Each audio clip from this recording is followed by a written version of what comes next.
विश्व सेवा में आपने की जिंदगी समर्पित, आदर्श आपका वो हम भी चलाएंगे। दादी जी आपका पावन दिवस है, हम आपकी स्मृति में विश्व बंधुता निभाएंगे। दादी जी आपको न हम भूल पाएंगे। ओम शांति। आज ऐसे कुछ सत्य घटनाएं सुनाने जा रही हूँ जो आगे चल के जीवन को पलटाने वाली थी। समय ऐसा होता है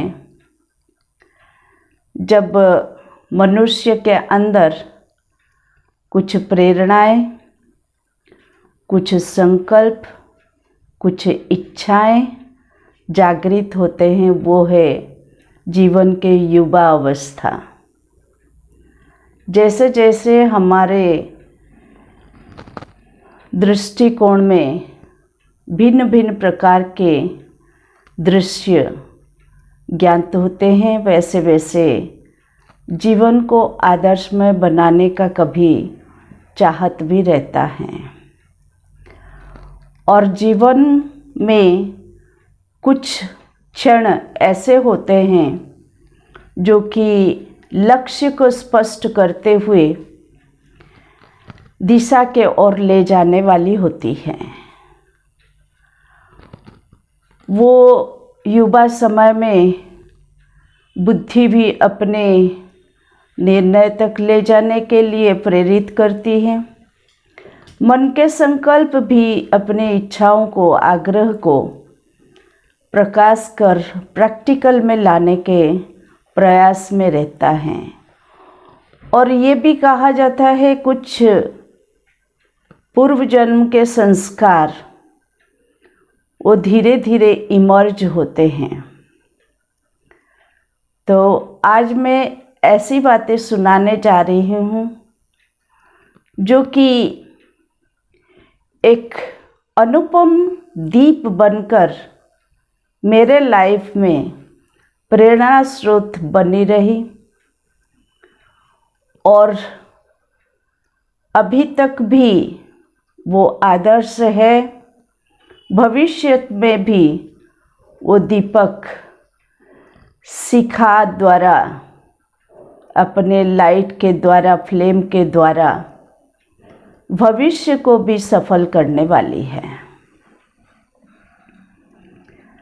तो ये बात है, जब हम अपने लक्ष्य को संपूर्णता के ओर या कामयाब के ओर ले जाते हैं तो उस समय हमें कुछ बंधन, कुछ सुविधाएं, कुछ बड़ों के आज्ञाएं, कुछ सामाजिक पारिवारिक रीति रिवाज नियम को दृष्टि में रखते हुए बदलना होता है।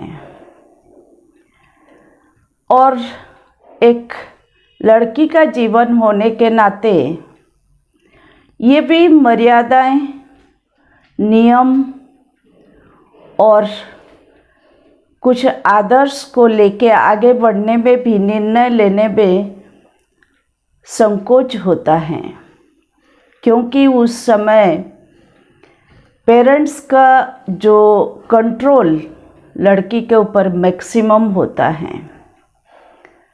ऐसे ही कुछ घड़ी है जिसमें हमें अगर कुछ संकल्प, लक्ष्य यूनिक होता है, ट्रेडिशनल गति से अलग होता है, तो ये शंका भी पैदा करता है कि अगर ये जीवन अपने मुताबिक जीऊँ तो कभी कामयाब ना हो तो सहारा कोई नहीं होगा।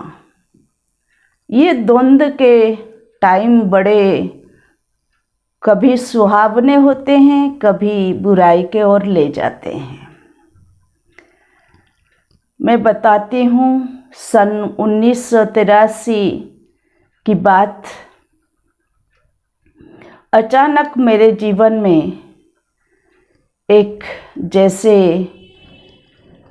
विषय साक्षात्कार के माध्यम में स्पष्ट होने लगा। लौकिक भाई आके सुनाया कि शहर में ऐसी एक देवी आई हुई है जो कमल पर आसीन है और उसके आंखें बंद है। कोई कोई के लिए आंखें खुलती है और वरदान देती है। तुम भी चल दर्शन करो। तो मैं भी गई, लेकिन आश्चर्य की बात है, देवी की आंखें मैं जैसे पहुंची उन्मुक्त हो गए और वरद हस्त के साथ उन्होंने कहा, श्वेत वस्त्र पहनेगी तो तेरा सब कल्याण होगा।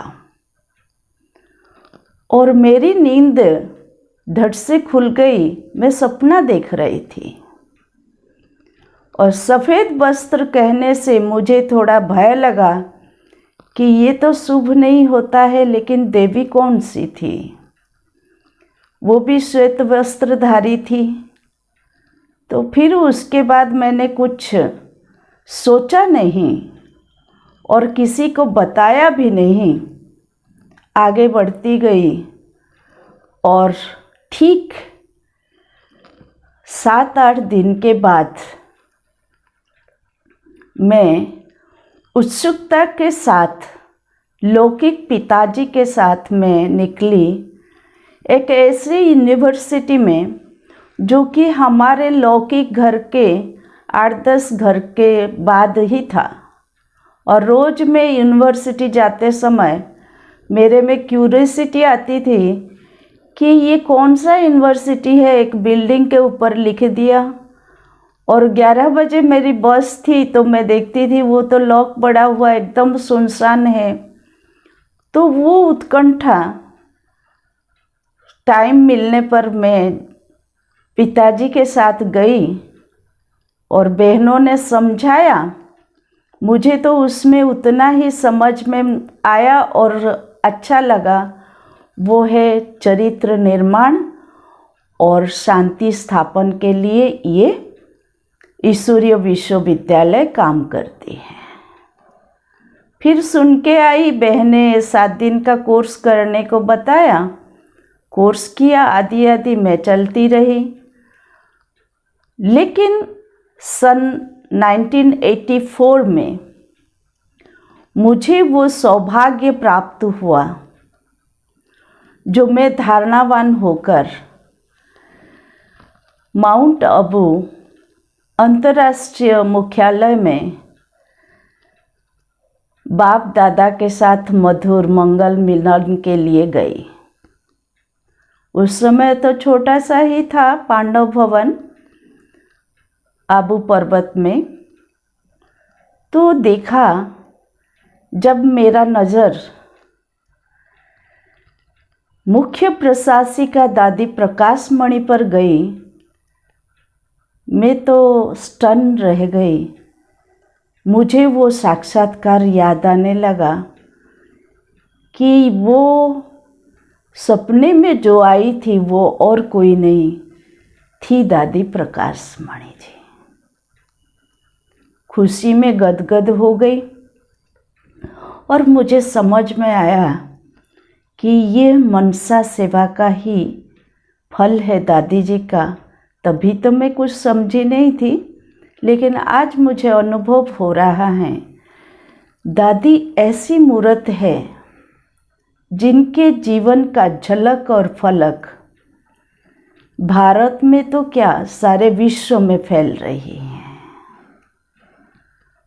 और उसके बाद मैं चलने लगी और मेरा नौकरी भी स्टार्ट हो गया। जबकि मेरे लाइफ में नौकरी करने का कभी भी इच्छा नहीं थी, लेकिन घर से थोड़ा डिटैच होने के लिए नौकरी में ज्वाइन कर ली। सन 85 में मुझे वो इंस्पिरेशन, वो स्पीड पुरुषार्थ का था जो मैं फिर 1 मास सेवा में रही। तब इंटरनेशनल कॉन्फ्रेंस था और धीरे धीरे मेरी इंटरेस्ट बढ़ती रही, तो मैंने भी डिसाइड कर लिया यही पवित्र जीवन, यही सरल जीवन, यही चरित्रवान बनने का जीवन, यही शांत मार्ग पर मुझे चलना ही है।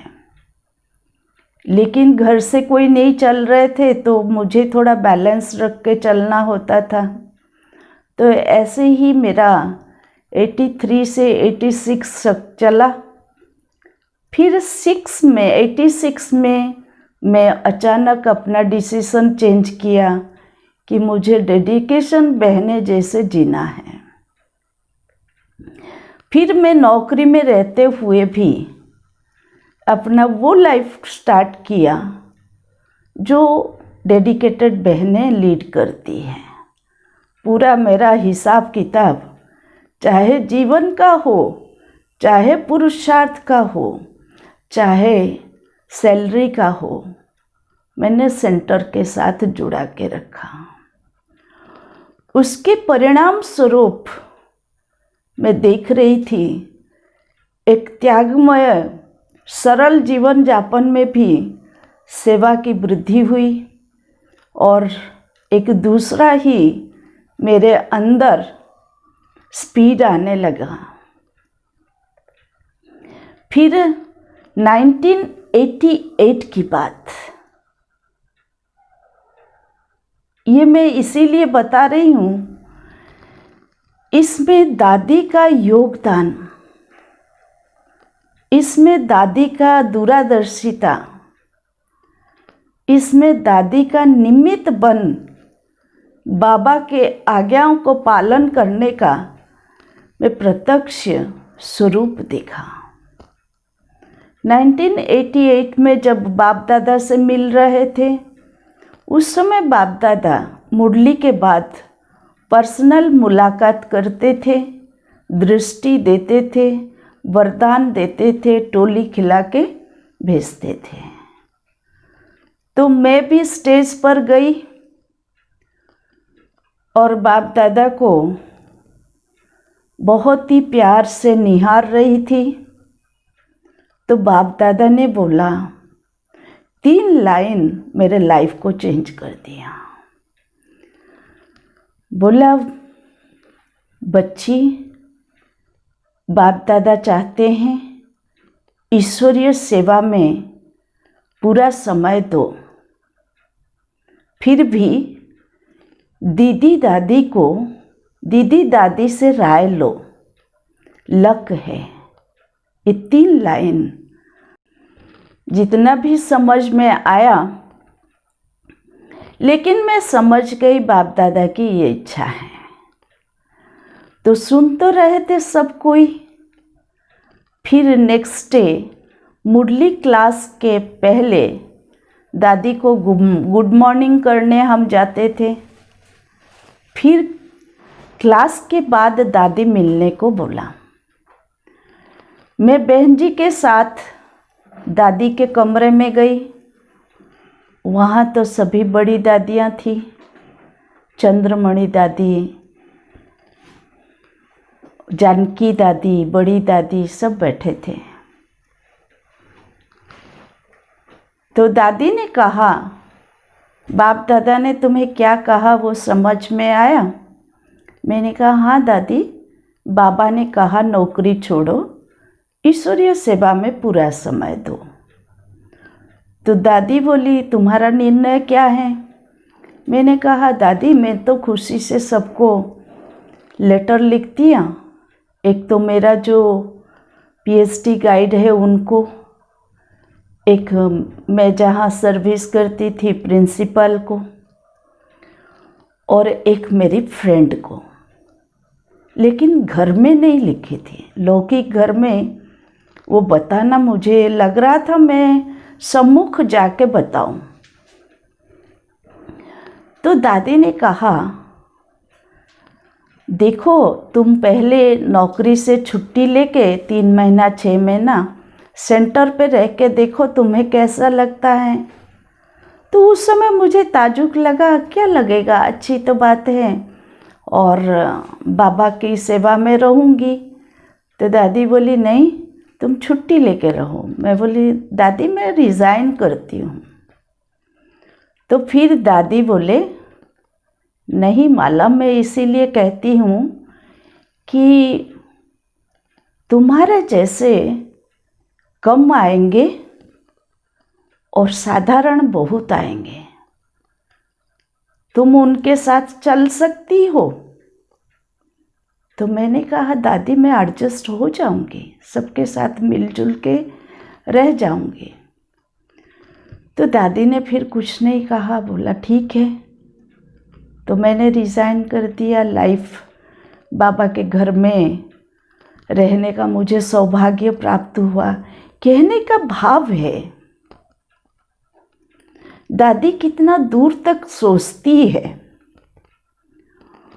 और दादी के जीवन के एक्सपीरियंस से आश्रम में सब प्रकार के स्थिति परिस्थिति सब में खुश होकर चलना चाहिए और खुश भी रहना चाहिए, खुश भी करना चाहिए। तो उस समय तो मुझे इतना समझ में नहीं आया, लेकिन मैं सोच रही थी अगर मुझे बलि चढ़नी है तो एक धक से मरना है, इसलिए मैं रिज़ाइन करके आ गई। फिर उसके बाद जब भी मधुबन जाऊं, दादी ज़रूर मिलती थी मेरे साथ और मैं ओम शांति कहने से पहले दादी मुझे कह देती थी हेलो माला, तो मैं संकुचित हो जाती थी।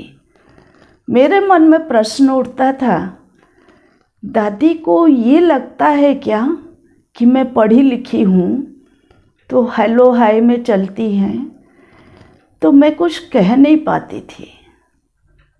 फिर दादी हर समय मेरे से मिलती थी। मैं तो हर साल जाती थी मधुबन और बाबा के घर में रहने के बाद तो साल में 2-3 बार पार्टी लेके भी जाती थी। दादी से मिलना होता था और दादी हमेशा मेरे जीवन में आदर्श बन के रही। दादी की प्रेरणाएं, दादी के शुभ भावना, दादी के उच्च भावना, ये सब मुझे रिफ्लेक्ट करती रही। और ऐसे चलते फिर 1990 की बात है। मेरे पेरेंट्स ओल्ड एज में थे, तो ये निर्णय हुआ मुझे आत्मा का जो समर्पण समारोह हो वो बहरमपुर में ही होगा। और वो भी शुभ घड़ी आ गई। 1990 में शांति कुंज बाबा का भवन का उद्घाटन के साथ मेरा समर्पण हुआ और दादी भी उसमें उपस्थित रह के हर कार्य को अपने हस्त कमल से इतना प्यार से भावना के साथ जो निभा रही थी, मुझे अंदर एक सिहरण सा होता था कि दादी तो हजारों को समर्पित की होगी, लेकिन दादी का ये जो रूप है, ये कभी दादी सोचती नहीं होगी कि मैं हजारों को किया, उसमें माला भी एक है। दादी ये सोचती होगी कि बाबा का कार्य है, मैं तो निमित्त हूँ। बाबा सबको भाग्य देने आता है और जीवन को बनाता है, इसलिए मैं क्यों कार्य को भावना के साथ ना करूँ, ये ज़रूर होगा। नहीं तो यूजुअली क्या होता है, जो पहला प्रारंभ होता है हम एकाग्रता के साथ कर देते हैं, मेहनत भी कर देते हैं, फिर वो जब ट्रेडिशनल हो जाता है तो मैकेनिकली चलता रहता है। ये तो यूजुअल कॉमन व्यक्ति के लिए होता है। लेकिन दादी हमारी वरदानी मूर्त थी। दादी के नज़रों से बाप दादा तो दिखते थे, लेकिन हम सभी की नज़रों में दादी यूनिक थी। मैं तो ये महसूस किया। तो फिर बाबा के घर में धीरे धीरे मेरा एनुअल मीटिंग में भी नाम आया, अकाउंट में भी नाम आया। तो मैं सोचती थी मैं तो नई हूँ ज्ञान में, 5 साल का ही अनुभव है और घर से भी कोई पहले से चलने वाला नहीं, और मैं तो कोई ब्रह्मा कुमारी को पहले देखी भी नहीं थी। फिर भी बाबा कितना हेल्प करता है दादी के थ्रू। फिर एक अनोखा बात मैं आपको सुनाती हूँ। 1994 में इंटरनेशनल कॉन्फ्रेंस में हठात मुझे निमंत्रण मिला भाषण के लिए। तो उस समय मैं मधुबन में ही थी और हमारा रिटर्न का समय था। तो टिकट तो पहले से हो जाता है। तो बहन जी बोले नहीं, तुमको ज़रूर रुकना है, और पार्टी को लेके बहन जी चले गए। मैं बहन जी से कहा, बहन जी ये तो एक अनोखा चीज़ है, आप थोड़ा सा मुझे ब्लेसिंग दे दो और कुछ कैसे भाषण करना है थोड़ा सिखा दीजिए।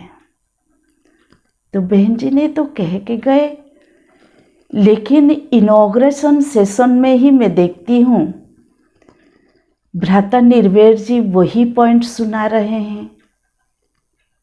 तो मेरे मन में आया, बाबा ये कौन सा पेपर है, अब मुझे आपकी याद में पॉइंट्स निकालने होंगे। तो मैं वो सोच के बाबा के कमरे में जा रही थी और मेरे अंदर ये संकल्प था कि दादी जी से बताऊं कि ये एक मेरे लिए सौभाग्य की बात है। लेकिन संकोची नेचर के कारण मैं मन ही मन संकल्प कर रही थी और बाबा कमरे की ओर जा रही थी। और दादी ऑफिस रूम से निकली तो मैं जब तक दादी के पास पहुंचूं, दादी तो पहले से ही बोली माला तुम्हारा आज भाषण है। मैंने कहा दादी आप इतने छोटे छोटे चीज़ को भी याद रखते हैं और मैं आपसे आशीर्वाद लेने आई थी।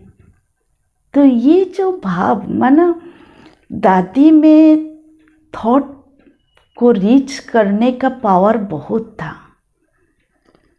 कोई का संकल्प कैसा भी हो, अगर सत्य संकल्प है, सच्चा संकल्प है, शुद्ध संकल्प है, तो दादी तक पहुंच जाती थी। तो मैं तो फिर खुश हो गई। मैंने दादी को कहा, दादी आपको मैं बताने आई थी, आप ही पहले बता दिया। तो दादी हंसती। और भाषण के बाद भी दादी बोली, माला तुम्हारा भाषण मैं रूम में पूरा सुनी हूँ। तो ये देखिए, जीवन को आगे बढ़ाने के लिए, पुरुषार्थ में तीव्रता लाने के लिए दादी हमेशा और सबके लिए प्रेरणादायी थी। जो वो चीज़ को उठाए वो बन जाए, जो ना भी उठाए तो दादी कभी भूल से भी नहीं कहेगी कि तुमने मैंने बताया ये किया नहीं। ये विशालता दादी के अंदर है। कोई भी भूल हो जाए, कोई भी टीचर हो कभी भी दूसरे टीचर को बताएंगे नहीं, रूम में बैठ के उसका समाधान करती थी। ये विशेषता दादी के अंदर बहुत है। मैंने दादी हमेशा जब से रिस्पॉन्सिबिलिटी पर रही, पोस्ट को संभाला, बाप दादा को आगे रखती थी। एक बार मेरे हाथ पकड़ के दादी ले गई बाबा के कमरे के ओर। उस समय दादी मुरली क्लास के लिए निकलती थी तो बाबा कमरा होके जाती थी। उस समय तो सब पैदल ही जाते थे, तो मैं उधर से आ रही थी, दादी मेरा हाथ पकड़ के बाबा के कमरे में खड़ी हो गई। फिर थोड़ी देर बाद हाथ पकड़ के आई तो मैंने कहा, दादी आप बाबा को क्या बताते हैं रोज? तो दादी बोली, मैं कुछ सुनाती नहीं। मैं जब बाबा के कमरे में जाती हूँ, बाबा को जो सुनाना होगा वो मेरे कान में सुनाता है। तो मुझे ये बहुत अच्छा लगा, मैं भी ऐसे पवित्रता स्वरूप बन जाऊं और सरल बन जाऊं दादी के जैसे, तो बाबा भी मेरे कान में बातें सुनाते रहेंगे। तो ऐसे करके दादी आगे बढ़ाने वाली मेरे जीवन का आदर्श है। ये फिर 96 की बात है। सन 96 में दादी का जो सेवा भाव है, विश्व कल्याण का भाव है, और ओबीडियंट सर्वेंट बन के बाबा के राइट हैंड रही, ये दिल को सुहाने वाली बात है। 96 में जब शांतिवन बना और बन के तैयार भी हो गया, जितना तक भी, तो हमें उसमें आवास निवास की ड्यूटी मिली। और दादी के पास रोज आने का, 2 बार गुड मॉर्निंग गुड नाइट करने का तो मुझे आदत ही थी। फिर मैं दादी जब ड्यूटी मिली तो एक सुंदर सा नक्शा बनाई, जितने बिल्डिंग है, जितने नंबर है सब। उस समय तो बहुत नहीं था, ब्रह्मपुत्र था, ज्ञान गंगा थी और डायमंड हाउस था। उसका सुंदर नक्शा मेरे डायरी में बना के दादी के पास ले गई। दादी को दिखाया, दादी ये कमरे हैं, ये इसका नक्शा है, हमें अब जहाँ बैठने बोलेंगे बैठ के हम संभाल सकते हैं भाई बहनों के साथ। तो दादी मेरे मुंह को देखती रही। फिर बहन जी से बोली, ये तो तेरे पास एक हीरा है। तो मैं समझ नहीं पाई दादी ऐसे क्यों कहती है। तो फिर वो पहली सेवा के बाद दादी ने फिर हमें ब्याज पहनाई, बोली हंसमुख होके, अथक होके सेवा को निभाया। और दादी की दृष्टि इतनी शुभ है, इतनी वरदानी है, तब से लेकर के अभी तक कितने बिल्डिंग बन गए, कितने एकोमोडेशन का रूम बढ़ गए, तो भी दादी का वो सेवा का जो दायित्व है हम निभाते ही आ रहे हैं। तो मेरा कहने का है, दादी जो कहेगी दिल से निमित्त बन, बाबा को साक्षी रख के कहती थी, इसीलिए वो सत्य होता था। और वैसे भी जीवन काल में देखा जाए तो दादी जब क्लास में बताती हैं, मैं जीवन में कभी झूठ नहीं बोली हूँ। ये तो कॉन्फ्रेंस तो क्या सभी जगह, चाहे ज्ञानी चाहे अज्ञानी चाहे टीचर्स, सबके लिए ये सीखने की बात है। आदर्शमयी माँ थी दादी प्रकाश मणि जी। प्यार से हम बड़ी दादी कहते थे। आज भी मेरे लाइफ में दूसरी कोई बड़ी दादी आई नहीं। बड़ी दादी माना दादी प्रकाश मणि जी। तो ऐसे जो 96 की बात है, फिर धीरे धीरे 96 में मेरा और एक अनुभव है जो दादी के साथ राय विचार मेरा बहुत ही फ्रैंकली हुआ। मेरा समर्पण में भी दादी को ऐसा लगता था कि घर से अकेली चलती है, कभी भविष्य में चल सके ना चल सके। तो जो दहेज में लौकिक माता पिता दिए थे, दादी रमेश भाई से मिल करके बातचीत करके बहन जी को रख के वो प्रॉपर्टी का कुछ शांति कुंड में, कुछ मधुबन में और कुछ मेरे नाम पर रखा था। तो उस दिन से मेरे अंदर खड़कता था, मैं तो संपूर्ण रूप में बाबा की हूँ, लेकिन दादी के अंदर मेरे लिए फेथ क्यों नहीं आता है। तो वो समय को मैं वेट कर रही थी। तो 96 में एनुअल ऑडिट के बाद मैं रमेश भाई जी के पास गई और बताया, भाई साहब मुझे एक संकल्प अंदर से आता है, वो है मैं बाबा की माना मेरा सब कुछ बाबा का अधिकार है।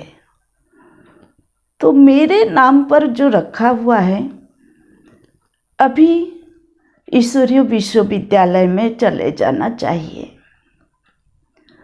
तो रमेश भाई दादी जी से बात करके फिर वो स्वीकार किया। उस दिन मुझे लगा मैं अपने समर्पण लाइफ में बहुत बड़ा बंधन से मुक्त हो गई।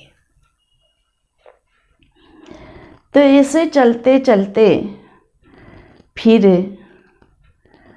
जो विंग सेवाएं शुरू हुए, एजुकेशन विंग में एग्जीक्यूटिव मेंबर के रूप एक्टिव काम करना पड़ता था। फिर स्पार्क के ऑर्गेनाइज़र थी तो उसमें भी काम करना पड़ता था। तो मैं खुशी खुशी से मधुबन 6-8 बार जाने का मौका मिल जाता था और हर बार दादी के पास मिलना और जो भी संकल्प, जो भी दादी के डायरेक्शन है उसको अमल में करके दिखाना, ये मेरा जीवन का आदर्श है। तो उसमें भी एक बार की बात बताती हूँ। मैंने दादी छोटों को बड़े बनाने में कितना प्यार से और कितना बेहद रीति से, स्नेह और सम्मान के साथ आगे बढ़ाती हैं। तो हम जो पार्टी लेके जाते थे पांडव भवन में, ये एक खुशी की बात है। तो मैं 33 का ही भाई बहनों की पार्टी लेके गई थी। तो दादी ने सामने बुलाई और बोली, देखो माला 33 की पार्टी लेके आई है, आओ तो सामने अपना परिचय बता, अपना अनुभव बता। टोली भी लेके आई है, इसका तो 3 दिन का रास्ता है। तो मुझे वो महसूस हुआ कि दादी इंडिविजुअली भी हर एक को प्रायोरिटी देती थी और इंडिविजुअली हर एक को प्रेरणा भी देती थी। तो मैं सोचने लगी दादी कितनी महान है, किसी को आगे बढ़ाने के लिए दिल जान से कितनी भावनाएं रखती है और शक्ति भी प्रदान करती है। चांस देना माना शक्ति प्रदान करना। ऐसे ऐसे छोटे बातें तो बहुत है। एक बार शांतिवन की बात है, तब मैं बहुत आने जाने लगी थी दादी कॉटेज में, एक भाई जैसे पार्टी में आके पहुंचा तो तुरंत दादी कॉटेज में आया, लेकिन उसके जो कपड़े मैले थे तो वहाँ जो भाई है उसको परमिशन नहीं दिया, बोला नहा धुला होके आओ।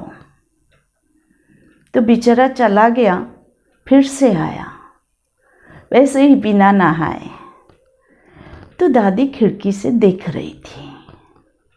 ये शांतिवन की बात है, प्रैक्टिकल। दादी का यज्ञ से जितना प्यार है उतना साक्षी होके संभालती है बाप दादा को सामने रख के। तो दादी के नज़र में वो भाई आ गया तो दादी पूछने लगी ये भाई क्यों आया है। तो भाई लोग कुछ नहीं कर पाए तो दादी बोली आओ आओ भाई आओ। वो भाई तो दादी के सामने आके नीचे बैठ गया और उसके पास जो बैग था वो दादी के हाथ में दे दिया। बोला दादी मैं नहाने इसीलिए नहीं जा पा रहा था कि मेरे पास पैसे हैं, मेरे ज़मीन जायदाद का कुछ ठिकाना हुआ तो मुझे दिल हुआ बाबा को दे दूं पहले, इसलिए मैं वेट कर रहा था आपका।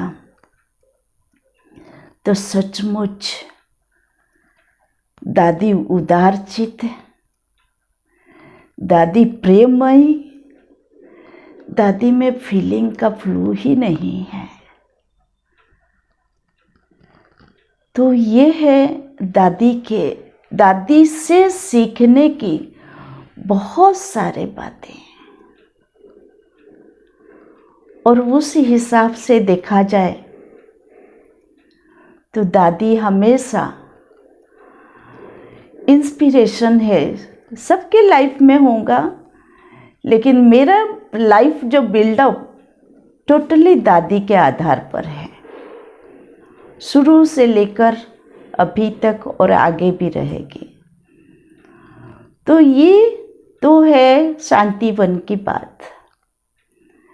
फिर एक बार की जो चीज़ मैं भूल नहीं सकती, एक बार टीचर्स मीटिंग में अनाउंस हुआ कि दादी के पाठशाला में कौन पढ़ेंगे।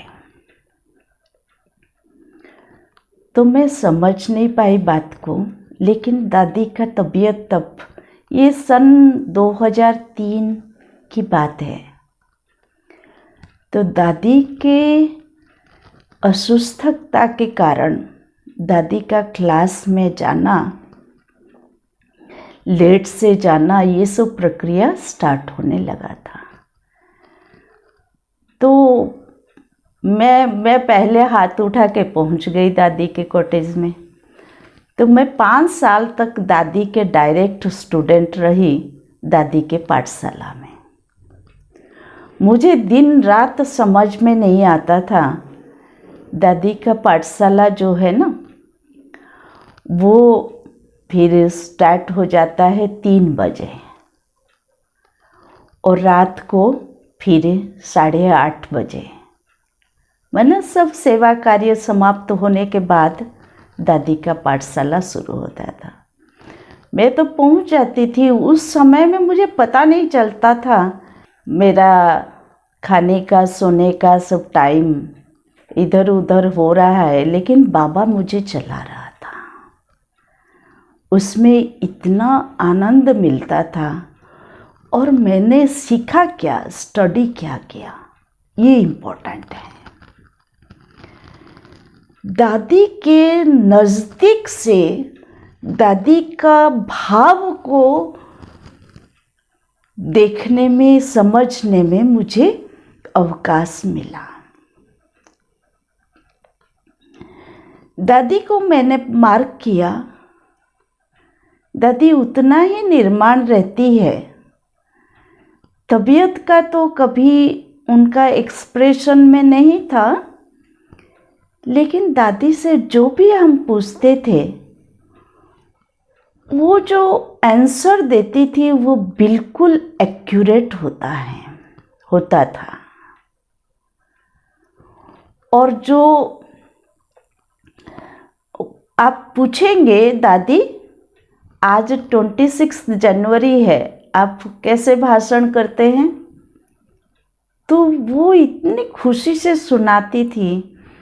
आज गणेश पूजा है, आप कैसे भाषण करते हैं, तो इतना अच्छा सुनाती थी। वही स्पीड है जो दादी को हमने कॉन्फ्रेंस में भाषण करते हुए देखा। अज्ञानियों के सामने भी ऐसी बातें रखती थी तो कोई टाल ही नहीं सकता। इतना प्रैक्टिकल, इतना फैक्ट, इतना बाबा से जैसे दादी ने सारा लाइफ ब्रह्मा बाबा को फॉलो किया और शिव बाबा का अमल में लाया। ऐसी मूर्त थी दादी।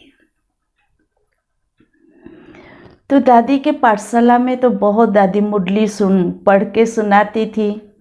फिर दादी से पूछते थे, दादी आज बाबा ने क्या पॉइंट बताया, तो हम तो सम्मुख ही सुन रहे होते थे। कहती थी मैंने बताऊंगी नहीं हाथ हिला के कहती थी बताऊंगी नहीं। तो देखो जैसे छोटे बच्चे के साथ मिलते ही या सहेलियों के साथ मिलते हैं, सखी जैसे 5 साल का पालना दी दादी ने। मुझे याद है जब भी दादी अहमदाबाद हॉस्पिटल में जाती थी हम पहुंचते ज़रूर थे। और एक बार बॉम्बे भी गई तो हमने परमिशन लेके, क्योंकि बॉम्बे जाएंगे तो रहने का तो प्रबंध चाहिए, अहमदाबाद में तो चलो गाड़ी में जाके आ जाते थे, तो परमिशन लेके हम बॉम्बे गए थे। उस समय किसी का जनेव सेरेमनी था तो किसी ने एक रिंग गिफ्ट दिया था, तो हम और बहन जी उसको लेके गए थे और कुछ जैसे सेवा के लिए। तो उस समय तो इन्फेक्शन के कारण नज़दीक जाने को नहीं दे रहे थे, लेकिन दादी का वो दृश्य मैं आज भी नहीं भूल सकती। दादी अपने बेड पर बैठ के मेरे को इशारा से ऐसे ऐसे बुलाई। तो मैंने कहा दादी दूर से ही दर्शन अच्छा होता है, स्नेह भरा होता है, हम नज़दीक जाएंगे नहीं, हम तो शांतिवन से आए ना दूर से, इसलिए नहीं जाएंगे। तो जब मुन्नी बहन वो अंगूठी लेके दादी को पहने, इतना प्यार से देखती रही, जो कि पूरी महालक्ष्मी है, जिसके उपस्थिति में लक्ष्मी सरस्वती दुर्गा तीनों ही विद्यमान हो जाते हैं। वो एक छोटा सा अंगूठी पहन के भी इतना प्यार से उसको ग्रहण किया। और मैं देख रही हूँ वो पहनी रही सारा दिन मैंने देखा दादी पहन। अर्थात आप छोटे मोटे बड़े जो भी सेवा करो, आप यज्ञ के निमित्त कर रहे हैं, तो यज्ञ माना ही तो दादी और कौन है। तो दादी उसको इतना प्यार से ग्रहण करती थी। तो जिसका भी दिल होगा, सच्चे दिल पर साहेब राजी, दादी को देना माना बाप दादा की सेवा में लगाना। तो ऐसी थी दादी जो पल पल हमें जीवन में अनोखा अनुभव कराती रही, आगे बढ़ाती रही। और अभी भी वो अनुपम दीप का जो आदर्श है, जो लाइट है, हम फील कर रहे हैं। ये तो लगता है कि दादी की शिखा फ्लेम अभी तक चला रही है दादी। और पहले भी मतलब बिगनिंग में भी दादी का ही साक्षात्कार हुआ, अंतिम में भी एक ऐसा रिलेशन है मैं भूल नहीं सकती। 2007 में हमारा मेजर एक्सीडेंट हुआ था और वो था मई 7 तारीख। और कुछ तो ज़रूर है, ठीक होने में टाइम लगेगा, लेकिन जैसे मधुबन से खबर आया कि दादी सीरियस है, आ जाओ, तो बहन जी तो जाने के अवस्था में नहीं थे, उनका बैकबोन में जो फ्रैक्चर था। लेकिन बहन जी बोले तू तो जा सकती हो, जैसे भी तुम जाओ। तो बहन जी के कहना अनुसार मैं निकल गई, लेकिन मेरा हाथ ठीक नहीं कि टांग ठीक नहीं। वहाँ भी जो रहने का प्रबंध उसी अनुसार किया गया। लेकिन मैं देखती हूँ 24 तारीख रात को मैं शांतिवन में पहुँची। वो मिडनाइट होगा, 2:30 बजे करीब पहुँची और सुबह को 5 बजे दादी के कमरे में पहुँच गए। मेरे को तो मैंने कुछ सुध बुध नहीं था। और जब दादी से मिलने गई तो मुन्नी बहन, मोहिनी बहन बोले ये थोड़ी समय है दादी से मिलने का। तो मैं हंस दी, तो बोला अच्छा खिड़की से देखो जाओ।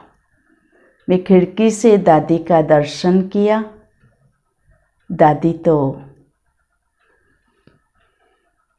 लेटी हुई थी, कोमा स्टेज में थी।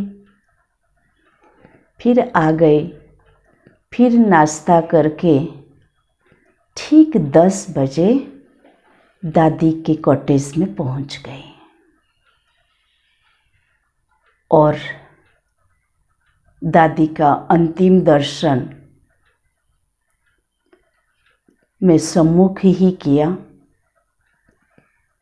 ताज्जुब की बात है, मैं भूल भी गई कि मैं शारीरिक क्षेत्र में अभी सक्रिय नहीं हूँ, लेकिन जो जो दादी के कार्यक्रम चलते थे, मैं अलग से एक कोने में बैठ के दादी को, बाबा को बहुत ही याद करती थी। सुबह देखो तो 7,000 ही थे और शाम तक 20,000 इकट्ठे हो गए थे। और तो उसके बाद भीड़ बढ़ता गया, क्योंकि दादी का अंतिम संस्कार 27 अगस्त को हुआ। योग चलता रहा 3 दिन, मिल्क और फ्रूट पर चले, लेकिन इतने हजार इकट्ठे हैं, क्या फ्रूट मिलता होगा, क्या मिल्क मिलता होगा, उसमें किसी का भी ध्यान नहीं।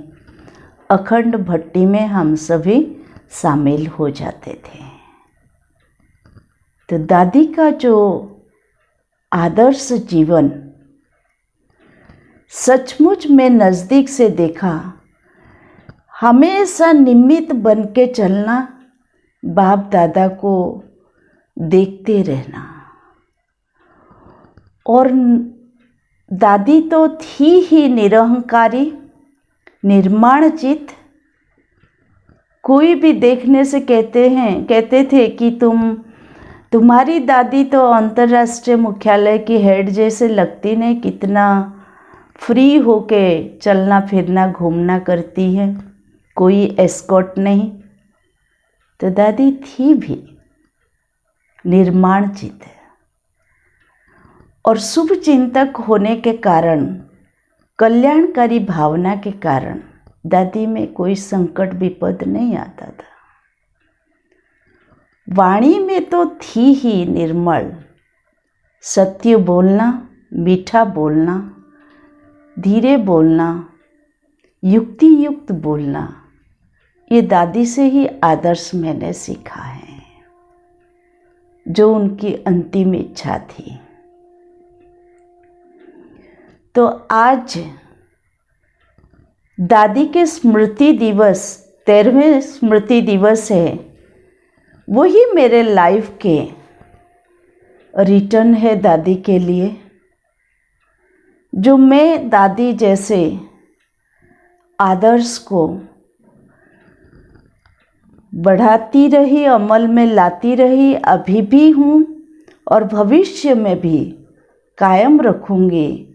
क्योंकि दादी के आँखों में बाप दादा ही थे, तो मेरे आँखों में दादी फॉलो दादी करने के लिए है, जिनके लाइफ को मैं पूरा 84 से लेकर 2007 तक देखा।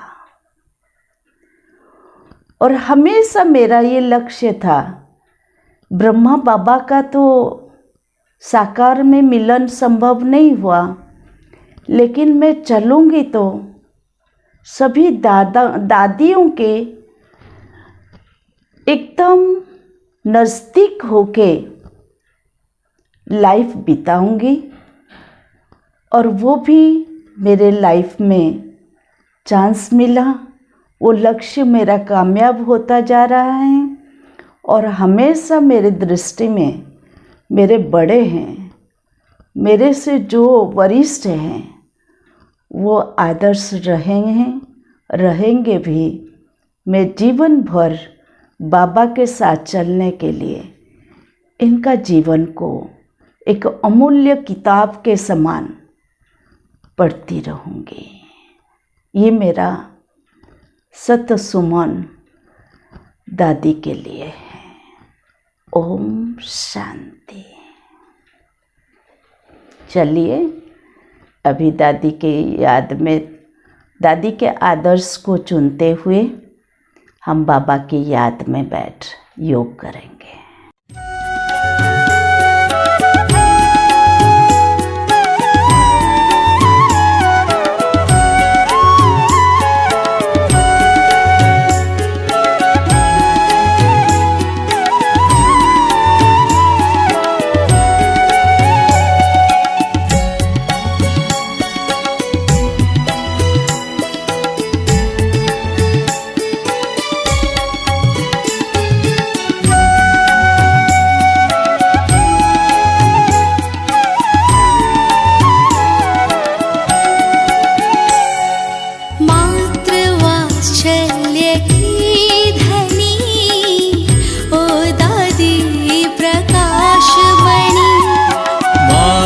वात्सल्य की धनी ओ दादी प्रकाशमणि, वरदानी महादानी तू है विश्व कल्याणी।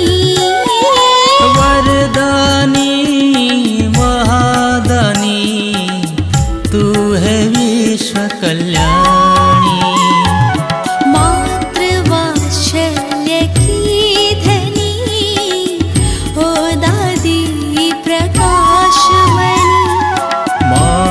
वात्सल्य की धनी ओ दादी प्रकाशमणि।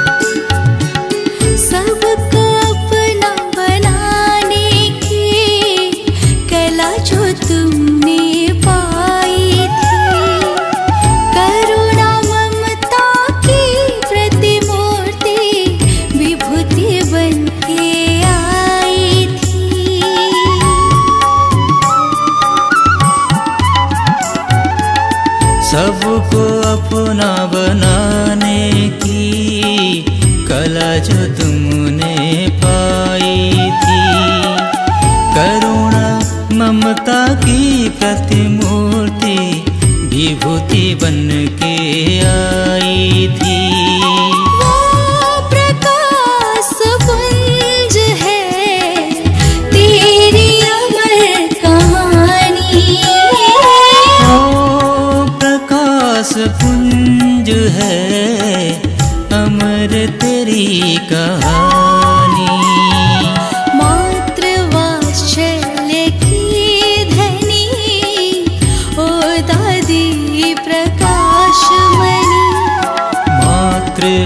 वात्सल्य की धनी ओ दादी प्रकाशमणि।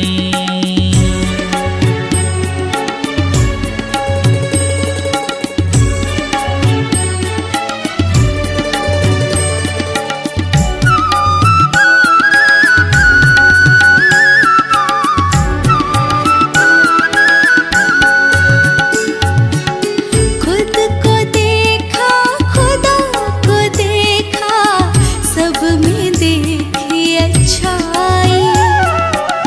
पाया प्रभु का प्यार अनुपम, सबके मन में समाई।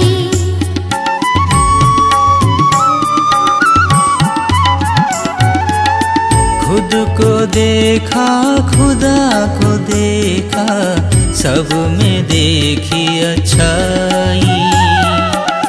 पाया प्रभु का प्यार अनुपम, सबके मन में समाई। निर्माणता ही महानता, कहती तेरी जुबानी। निर्माणता ही महानता, कहती तेरी जुबानी। मातृवात्सल्य की धनी ओ दादी प्रकाशमणि। मातृवात्सल्य की धनी ओ दादी प्रकाशमणि।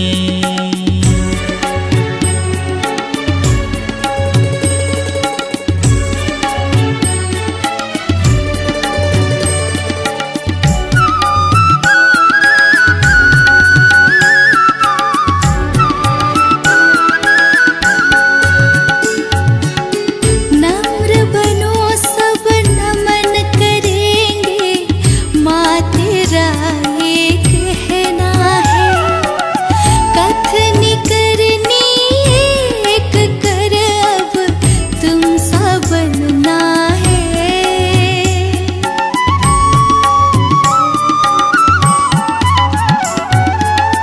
नम्र बनो सब नमन करेंगे, माँ तेरा ये कहना है।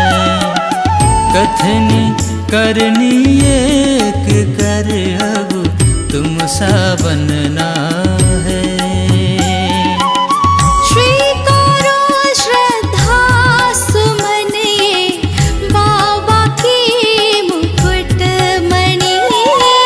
स्वीकारो श्रद्धा सुमन ये बाबा के मुकुटमणि। मातृवात्सल्य की धनी ओ दादी प्रकाशमणि। मातृवात्सल्य की धनी ओ दादी प्रकाशमणि। ओ दादी प्रकाशमणि।